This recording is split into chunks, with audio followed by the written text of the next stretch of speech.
Hey, good morning, good afternoon, good evening, wherever you may be. Scott Luton and Kevin L. Jackson with you here on Supply Chain Now. Welcome to today's live stream. Kevin, how you doing?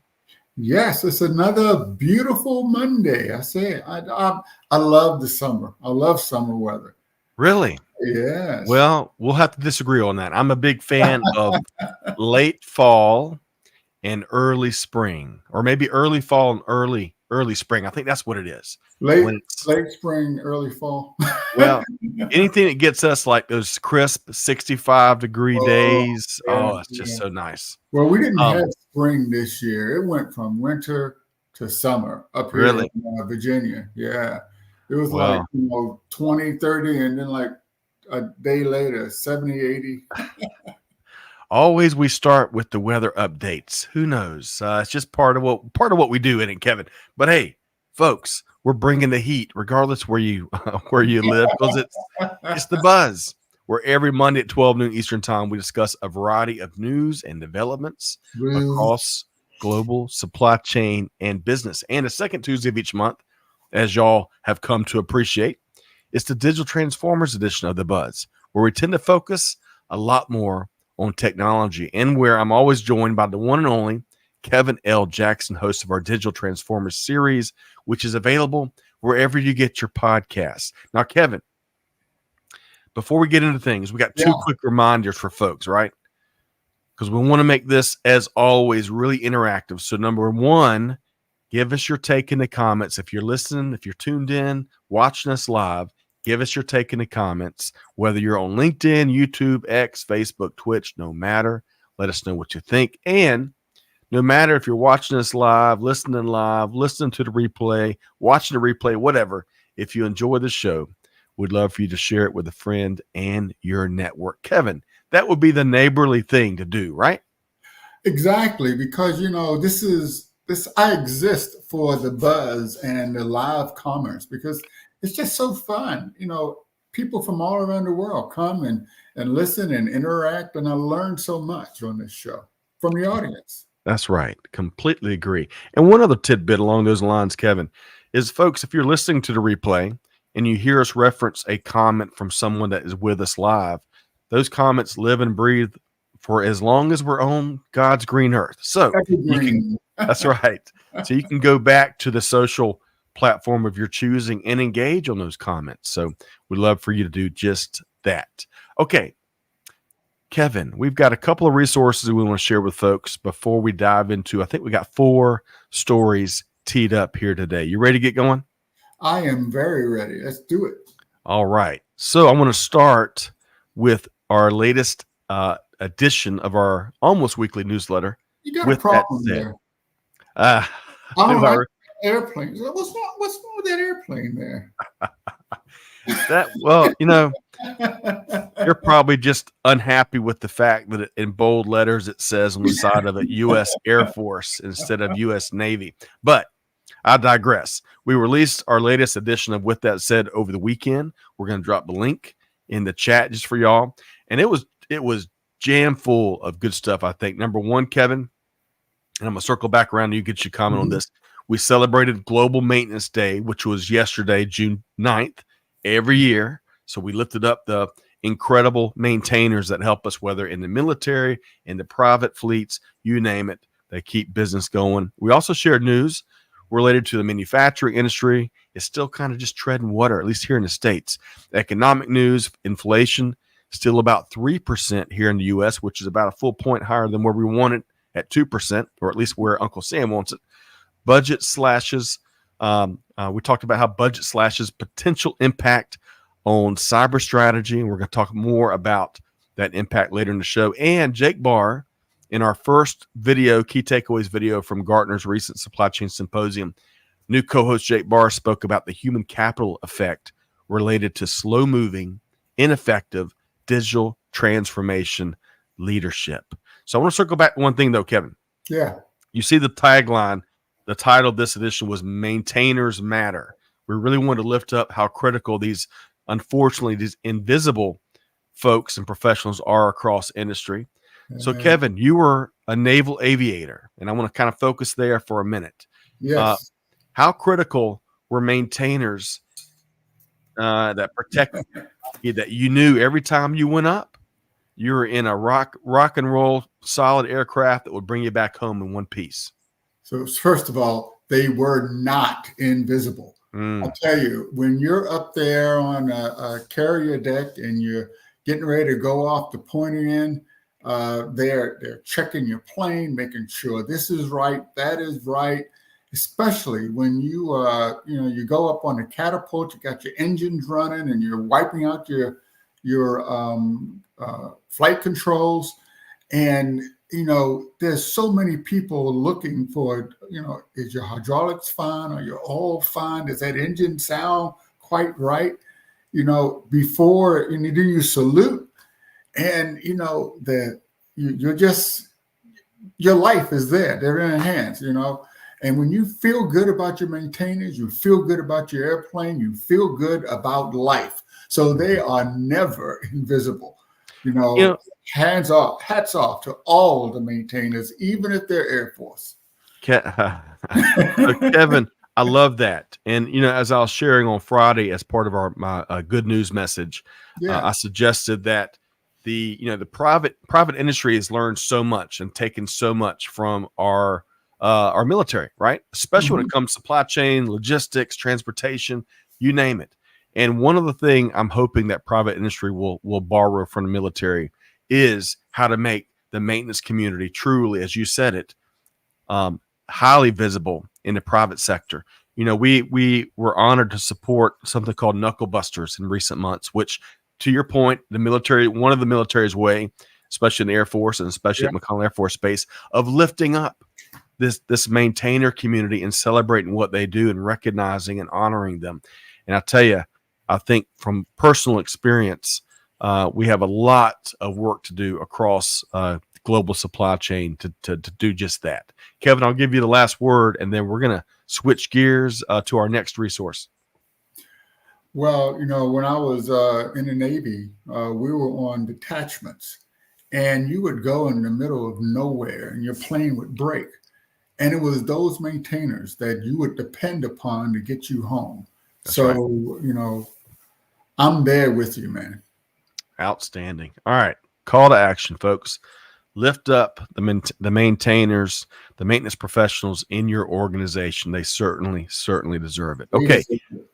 So we've got linked to With That Said from this past weekend right there in the chat. Real convenient for all of y'all.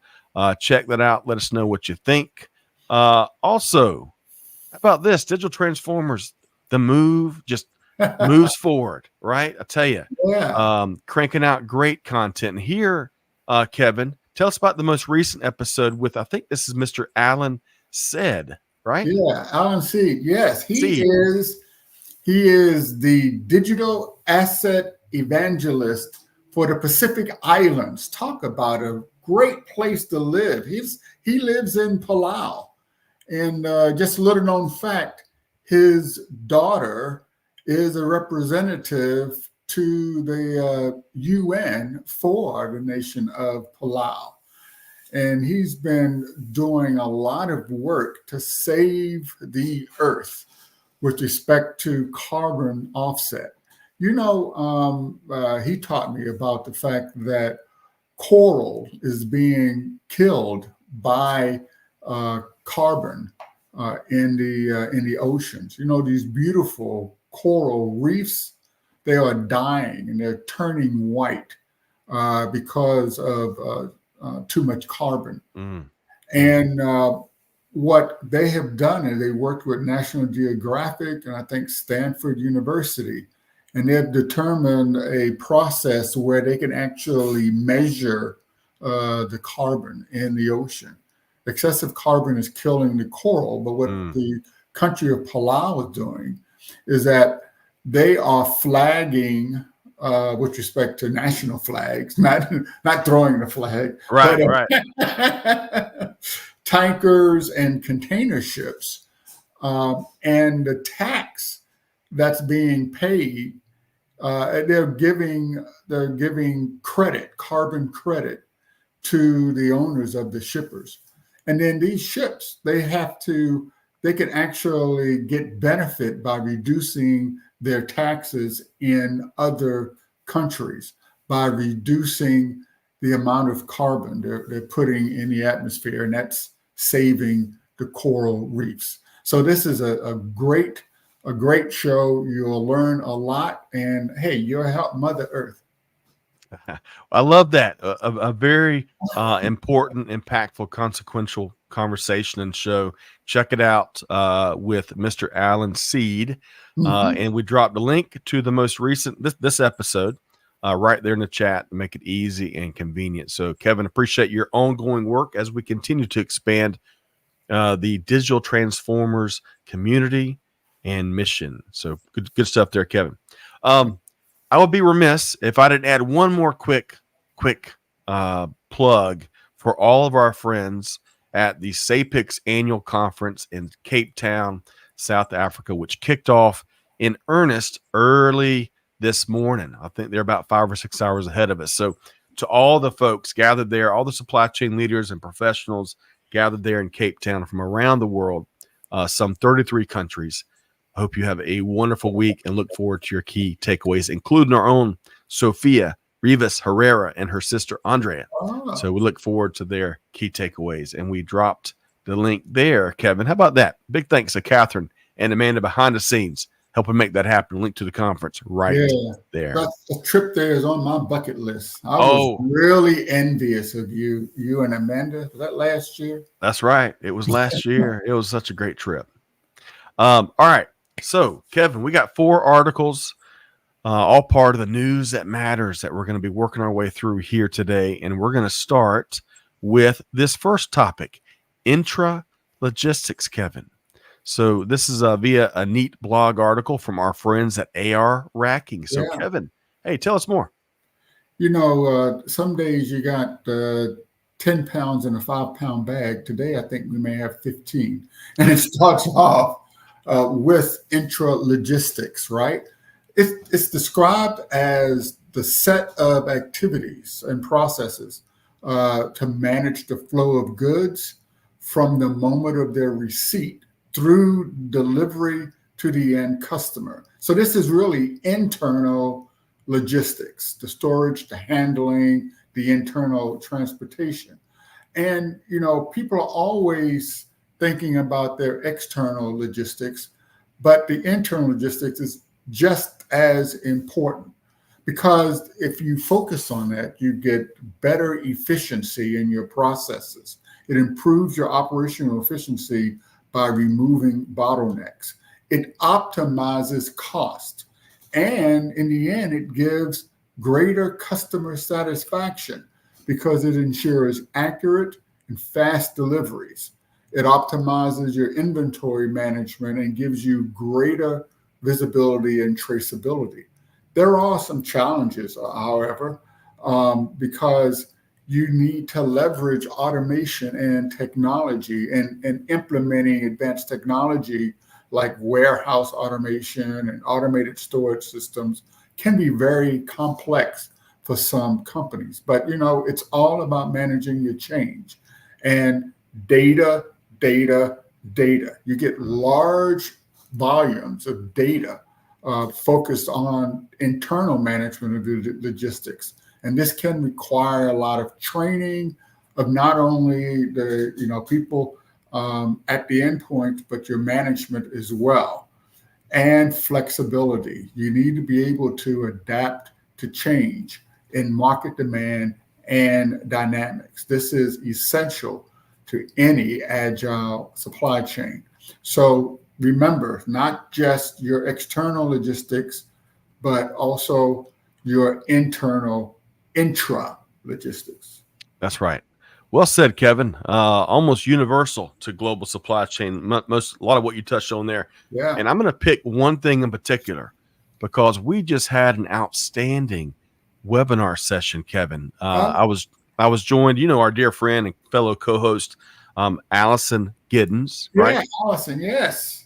Allison has done big things in manufacturing circles for a long time. She runs an organization here in the Metro Atlanta area that does a lot of work in a variety of industries, including aviation. So we got a big aviation theme here today. But on this webinar, which was very well received, got a lot great feedback from across our global community. It featured Barry Kukuk, CTO and founder with NetStock. Now, as you point out, optimizing inventory management, huge opportunity, because it's always an opportunity. But in the last couple of years, inventory kept on hand is up for almost everyone, Kevin. As we went from, and this is cliche these days, Kevin, I'm sure you've heard this 1,000 times, going from just in time to just in case, right? We accumulated stockpiles of inventory. Now, the last year or two, retail, amongst other sectors, have really worked on right-sizing inventory and re-optimizing their inventory strategies. But there's still a massive opportunity to unlock cash for organizations out there by improving, enhancing, optimizing, innovating that inventory management approach. And y'all should check out this. Let's see here. Oh, look here. Catherine, Amanda, Johnny's on the spot. We have got the webinar link right here, folks. So check this out.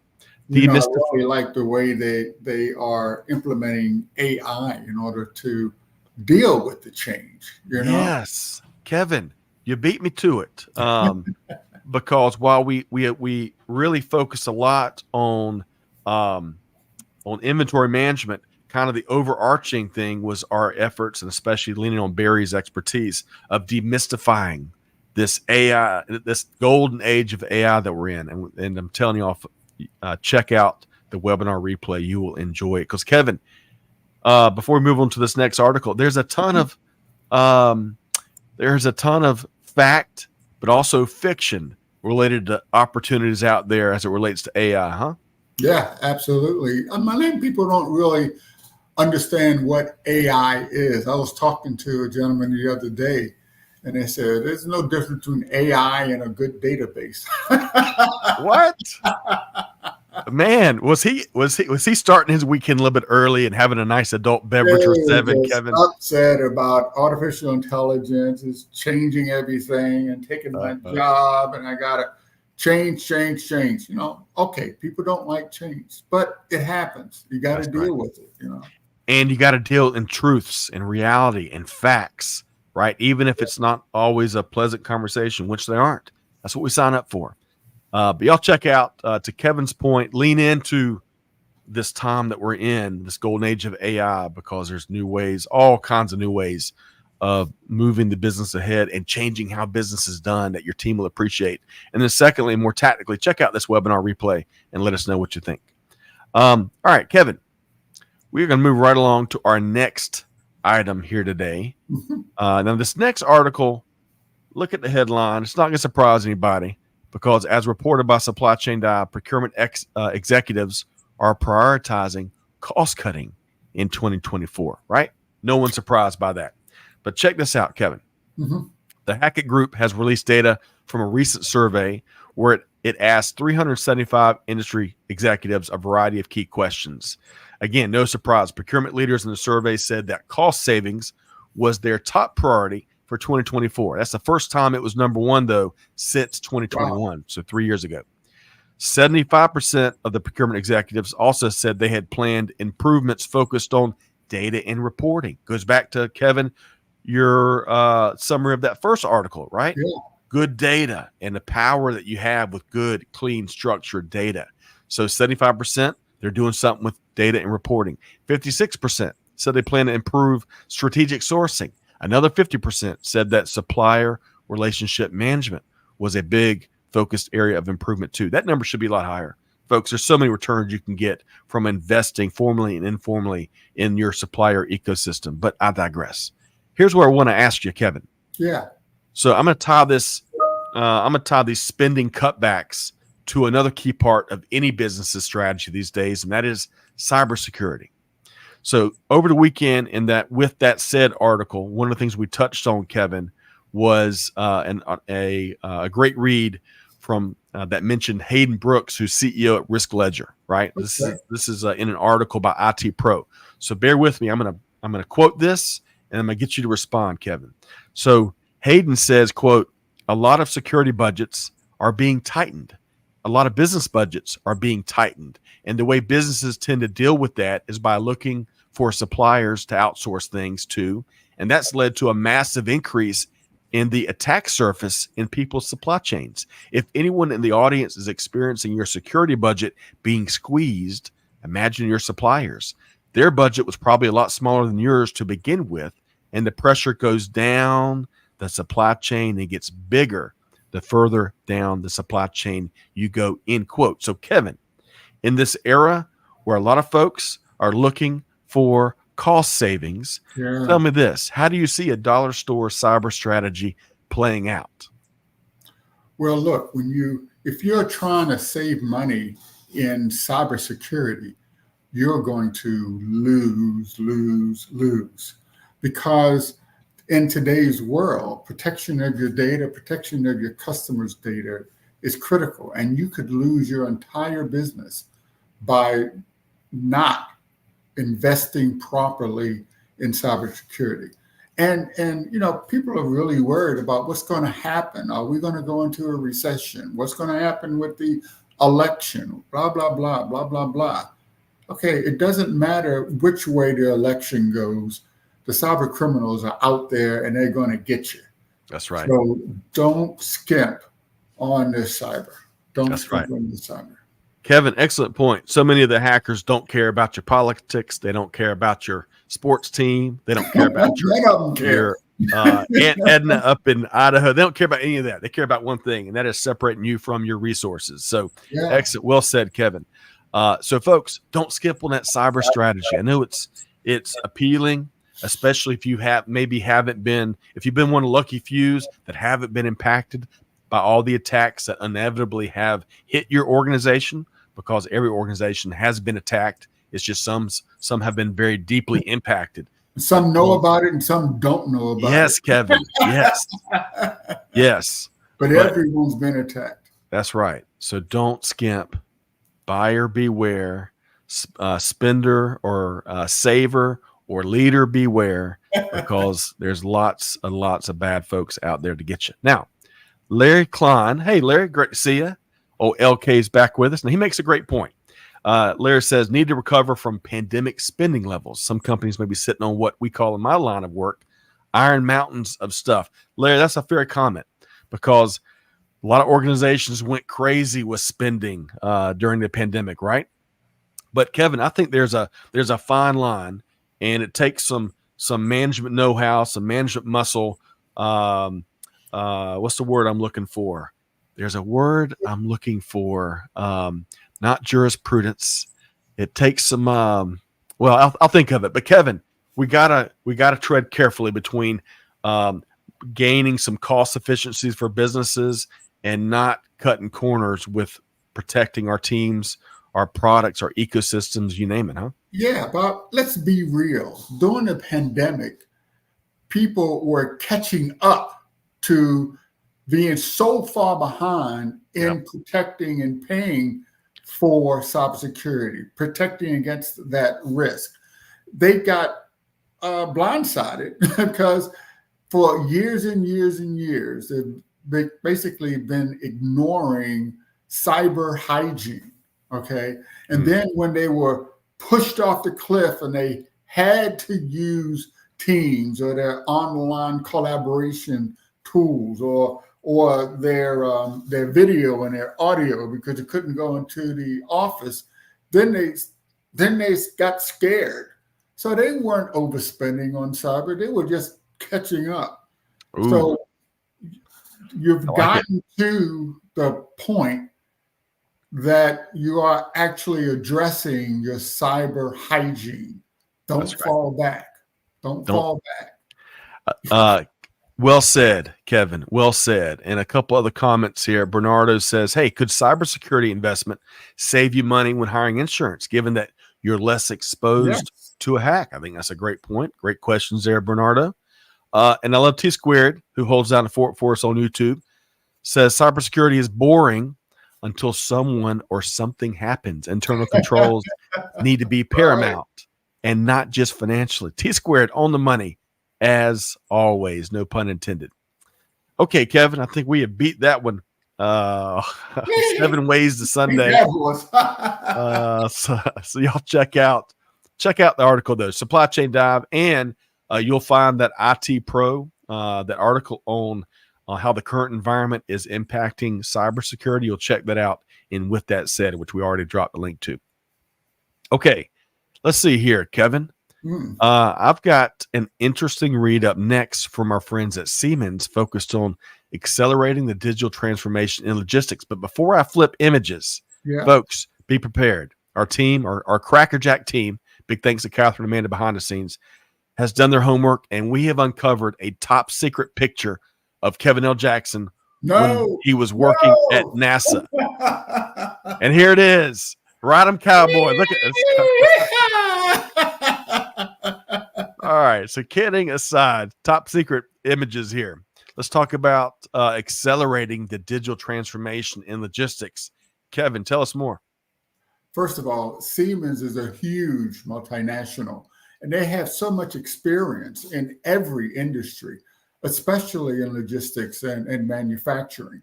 So the quote that started off this article really hit the mark. It said, logistics has become the key factor driving success in the global economy. It is an industry that delivers solution. So, when things go wrong, you look at logistics to compensate things that go off the rails, right? Anything that disrupts the supply chain or the production process, you need to find strategies to get it back on track, or you're out of business. As simple as that. Every organization has a supply chain that has to run like a clock. And this article, it gives you viewpoints and information and lessons learned from Siemens in their worldwide operations. I really like the 3 white papers in this article. Talks about how you can strengthen your supply chain, how you can synchronize production and logistics. And the third one is making your logistics the center of your circular economy. Be sustainable. This is number one in the C-suite in a lot of areas. It also gives you examples, lessons learned of successful digital transformations. Talks about how Audi, the car manufacturer, looks at their logistics cost, leveraging digital technology, and how Draeger achieved seamless transparency into their supply chain. And Metro Logistics, they use this control tower for visibility across their wholesale logistics. And finally, it wrapped up with a viewpoint from multiple industry verticals. And this one, you can just sort of, zero in on what's important to you. Talked about automotive and how the automotive supply chains operated, electronics, semiconductors, the consumer products, retail, chemical industry, and more. So you can take this, learn, read, don't repeat the mistakes of others. So thank you, Siemens. You bet. Hey, folks, y'all check it out. We'll drop a link to that read, which offers a variety of resources right there in the chat. And let us know what you think. All right. So, Kevin, before I kind of share a couple things, I'm a bit under the weather, and I'm fighting. I've got my cough drops. I've got my Kleenexes. I've got my fluids in here. So if I happen to get choked up, it's not because I'm emotional talking about supply chain. It is because I'm fighting this cold I've got. All right. Yeah, right. But you are emotional about supply chain, so don't. I didn't take it to heart, I tell you. All right. So I want to, it's not going to also surprise anybody. Some of the major factors accelerating digital transformation that we talk about a lot here for years now, especially logistics. You got AI-powered decision making, which is augmenting the powerful human factor. We've got automation throughout the warehouses and fulfillment centers, right? We're more and more, we're leveraging visibility to drive powerful outcomes and innovations. No, visibility is not enough. It's what you do with it, right? Yeah, absolutely. And T squared. You know what? I wish I could blame it on the pollen. Our pollen season wrapped Not the a couple pollen. months back, but maybe we're still lingering. All this pollen down here is pine pollen. But here's one thing we're all watching, and I think it's an exciting time. So it will also not surprise any member of our incredibly smart and gifted global audience that last mile accounts for over 50% of all transportation costs. And that's where drones and self-driving vehicles have a growing opportunity to impact that cost tremendously. Kevin, I was just at Venture 53's Funders and Founders Field Day last week, where I enjoyed a presentation from Beth Flippo, CEO at Drone Express. Now, Kevin, you may know more about this than I do. This, there's only a handful of companies that have gained that have had their Part 135 application accepted by the FAA. We're talking about the big folks like Amazon and Walmart. I think there's only 5 or 6 companies. Well, congratulations to Drone Express. I think we're going to be dropping a link here in a second to Beth and their team, who recently had its Part 135 application accepted by the FAA. One last thing, Kevin, as we were talking about, I was asking this panel I was moderating to give me one bold prediction, right? Okay. One bold prediction. And one of the founders of Venture 53, Pat, had responded that I predict everyone in this room will have something delivered to them by a drone in the next 2 years. Kevin, what do you think about that? Do you think that's what's going to happen? Do you think there'll be mass application adoption of mass drone deliveries in the next couple of years? Yeah, it's happening today. In fact, I was down in Norfolk, Virginia, attending a Navy conference, and I was driving down the interstate, and there was this building on the left side, and on the top of the building, in huge letters, it said "Drone Up." Oh, I love it! I love it. That's a company that's leading the charge when it comes to leveraging drones. So all these companies are droning up. I tell you, it's remarkable, and we were briefed by Beth and the Drone Express team, and it's amazing what they're up to and just how close. I mean, we own a lot of our supply chain leadership series across Africa that we've done in conjunction with Jenny Froome and all of her friends at SAPIX. It's really amazing how they're leveraging drones across the African continent because of some of the infrastructure challenges. Mm-hmm. And the whole globe can learn from the incredible things they're doing across using drones and modern technology across Africa. And the time is coming. So folks, check out, I think we're dropping the link to my LinkedIn post about the Venture 53 event, which was first class.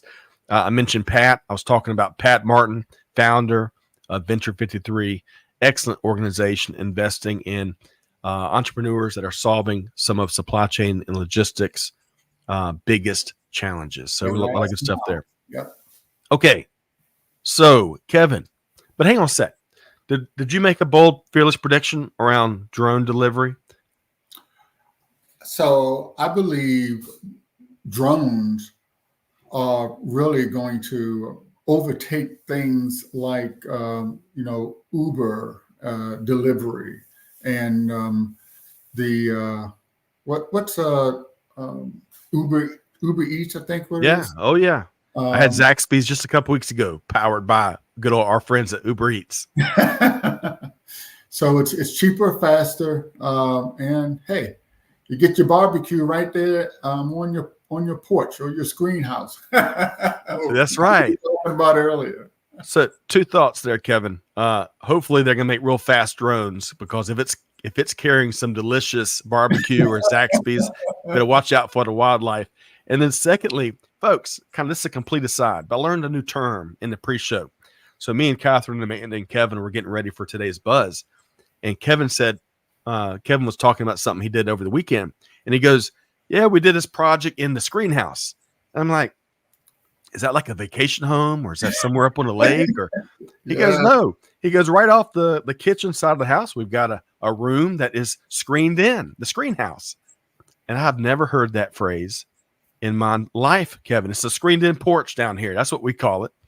But it's a screen house up there in Virginia, huh? See, you live in the South. We have different languages, different terms. That's right. Different languages, different terms, plenty of them.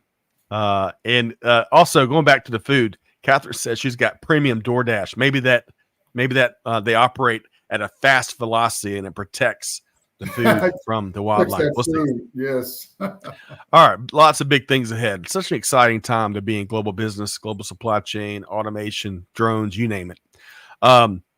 Now, and by the way, Eno, great to see you back from Auburn, Alabama via LinkedIn. I think you've joined us on some previous shows. Hey, give us your bold prediction of what you think is coming up when it comes to drones. T Squared says, hey, but then Uber Eats would have to have a new way to mitigate the amorphous issue of fraud in ordering. Hey, that's a real threat, right? Yeah, I tell you, fraud is everywhere. When we're just talking about cyber security, that's right. All these people, not taking that investment, that's where you're going to lose. That's right. That's right, Kevin. Man, we got to be vigilant, ever vigilant. Always. All right. So all the kidding aside, our last topic here today is something that is really serious and something we should all reflect on, right? Because in our lives, many of us have the good fortune of having things at our fingertips and the challenges not threaten our bodily harm. And we're not charged with sacrificing ourselves for the turning point in World War II. And I don't think I mentioned D-Day earlier, but last week, the world recognized and reflected on its 80th anniversary. It's hard to believe. Yeah. We included a great story from our mutual friend, Rob Tiffany, who shared this great blog article about his visit to Omaha Beach. So y'all check that out. And with that said, but many of y'all out there should know that D-Day refers to Operation Overlord, which truly changed World War II. It involved 150,000 troops, almost 7,000 ships operated by another 200,000 naval personnel, all focused on 5 beachheads: Utah Beach, Omaha Beach, Gold Beach, Juno Beach, and Sword Beach. And by June 30th, 1944, just a few weeks later, over 850,000 personnel, 148,000 vehicles, and 570,000 tons of supplies had landed on the shores of Normandy, all, as we mentioned, at great price of human treasure and so many souls, but thankfully changed the rest of that awful, awful global conflict. So, Kevin, as we start to look back and also look at things through the prism of modern day technology, be it supply chain, you name it, but especially modern day technology, there's this really neat article from our friends at Hadeen where we're reimagining D-Day as we think about how it would have all played out with modern technology. And by the way, that's a picture of La Braves, which is there on the beaches of France. So, Kevin, tell us more about as we look back at D-Day. Yeah, first of all, we're losing those heroes, right? And we have to remember that they have given us the life that we have today, the so-called world order as we move forward. And many of our leaders no longer have had any experience in the military. And it's really hard to relate the importance of that. But as we reflect on this anniversary, you wonder, what would that event be if it happened today, or if today's technology had been available? What would the drones do? Modern satellites and drones would really improve intelligence gathering. They would update in real time using imagery showing enemy position. Sensors and cameras would offer close-up views of enemy defenses, and modern communications could allow much faster coordination. Talk about improved logistics. The decision support systems would enable decision makers to make decisions much faster because they have more information. This advancement in logistics technology, especially, would streamline and accelerate mobilization and the supply process. And cyber warfare, that data supply line would be just as critical. Virtual reality and augmented reality would transform training. Back then they had to do they had to practice, and they actually used like rubber tanks to deceive the enemy. But today you could use spatial computing and artificial intelligence to simulate and practice the landing and any combat scenarios. So modern day technology would have really transformed D-Day operations, enabling quicker and more precise execution because it would provide a holistic view of the battlefield to enable swift and informed decision making, sort of like supply chain management. That's right. I really enjoyed that your perspective there, and big thanks to our friends at Hadeen that took some time to kind of reflect on D-Day, which was such a monumental day in time in human history, and reflect on it in a way that compare and contrasted where we are in the modern technology world. I think that's Kevin. That's how we move forward, right? Yes. As we reflect on where we've been, the big days, the monumental days, the small days, and reflect on that, and that help drives innovation, and hopefully it helps us all prevent global conflict from happening again. Yes. And prayers to all of those that are currently being impacted by conflict around the world. Kevin, look at so we're talking about Larry Clun says, hey, that was my job uniform, Army 92Y. Now I looked up while you were sharing some of your perspective there, Larry. I think I've got this right as I looked up what that was. Unit Supply Specialist. Of course, that's the MOS in the Army. Yeah. In the Air Force, we call that the AFSC. At least we did when I was in. I was a 2R051 when I got out, Kevin, a maintenance data systems analyst. What were you? What was your? What does the Navy call it, Kevin? I forgot. Well, your rating, I guess. There you go. Yeah, the rating is your specialist, what your specialty is in the military. Actually, I had a specialty as logistics as well, airborne logistics, because I flew the C-2A, the COD, Carrier Onboard Delivery. Oh man, so, that is cool. Yeah. So I've always kind of couched you as the technology guru, but you were supply chain before supply chain was cool too. Yeah, I mean, we were always called the mailman, right? And we would carry the high priority parts out to the aircraft carrier. Love it. All right, and also Larry adds, sorry folks, this pollen or this cold, whatever, it's getting me. Larry says, I'm from the last generation of supply folks who know how to use technology, but can also function when the network goes down. That's very valuable. It's easier to appreciate the new ways more when you had to do it the old way. Kevin, I think there's a lot of truth in what Larry's sharing there, huh? I always have to have that backup, backup A and backup B and backup C. and it's a great point, and know how to do it manually. Yes. I mean, not many folks prefer to do things the old-fashioned way, the manual way, because technology's made our lives so much easier. But gosh, in the moment of a contingency, you've got to be able to take care of the most important things in any way that you can get it done. Well, it's a So big problem, right? Before in the olden days, you would learn the manual way, that's right? right.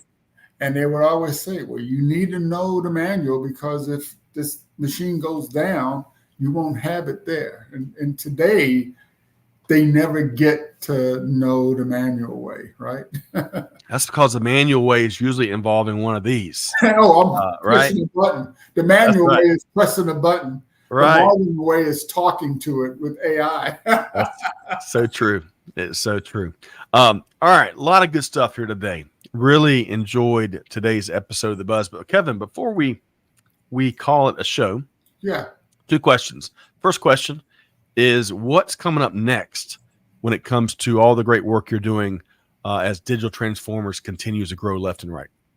Yeah, absolutely. So in the next month or so, we're going to be talking a lot about space again and how to work with these CubeSats and protect the information that's going back and forth, and how we are leveraging low Earth orbit and the future of the space station. It's not going to be up there forever. And in a few short years, 5 to 6 years, it's going to be deorbited. And Right. there's a new space station in town. So check it out. We will. All these rocket launches have been fascinating, absolutely fascinating. We'll have to have a space show coming up soon. Kevin, one last question for folks can connect with you. Of course, you can get Digital Transformers wherever you get your podcasts. You can connect with Kevin on LinkedIn. And where else, Kevin, would you suggest folks connect with? Yeah, I'm on the X, Kevin_Jackson, and on Facebook as well, and Kevin_Jackson_media on Instagram. So I'm everywhere. Omni Kevin. All right, one last question. We covered a lot of ground today. Yeah. Covered a lot of interesting articles, news stories, you name it. What's one of your favorite takeaways you want to double down, spike the football on, and share with our audience here? I really liked the Siemens article because it's lessons learned, right? Don't make the same dumb mistake that somebody else did. Learn from others' mistakes. Be better than they are. And Siemens basically provided insight across all the different industries. And you can learn about other industries to be better in your own industry. So continuous learning. That's what I liked about that Siemens article. Love that. Be bold to be better. There's so many opportunities out there to do just that. And sometimes it comes with a very scary first step, right? Reading. And reading. Reading is important still these days, which thankfully. But humans, we all have some sort of resistance to change, doing things differently. Yeah. But there's so many opportunities out there. So Kevin, appreciate your challenge for folks out there to be better. Okay. Kevin L. Jackson, always a pleasure to knock out the buzz on the second Monday of every single month with you. I really enjoy the conversation and the dialogue with the audience. I'll be back. That's good. We'll sign you to a 3-year deal. We got Kevin L. Jackson locked in. And thanks for everybody's comments, but in particular, T Squared and Larry Klein. Appreciate y'all sharing a couple of your thoughts here today. Y'all keep them coming. We want to keep the conversation going. We hope you'll join us next for all of our programming. Mm-hmm. But again, every Monday at 12 noon Eastern time as we come live with you on some of the biggest news stories that matter and the perspective that you can count on. Every Monday, 12 noon Eastern time, 5 p.m. Central European time, I think, if I got that right. All right, folks. Big thanks to Catherine Amanda behind the scenes, helping to make things happen. Thanks for all of y'all that tuned in. Big thanks to the one and only Kevin L. Jackson. Make sure you connect with him on LinkedIn, Twitter, Facebook. Check out Digital Transformers wherever you get your podcasts. But most importantly, folks, on behalf of the entire team here at Supply Chain Now, Scott Luton challenging you to do good, to give forward, and to be the change that's needed. And we'll see you next time right back here at Supply Chain Now. Thanks, everybody. Goodbye.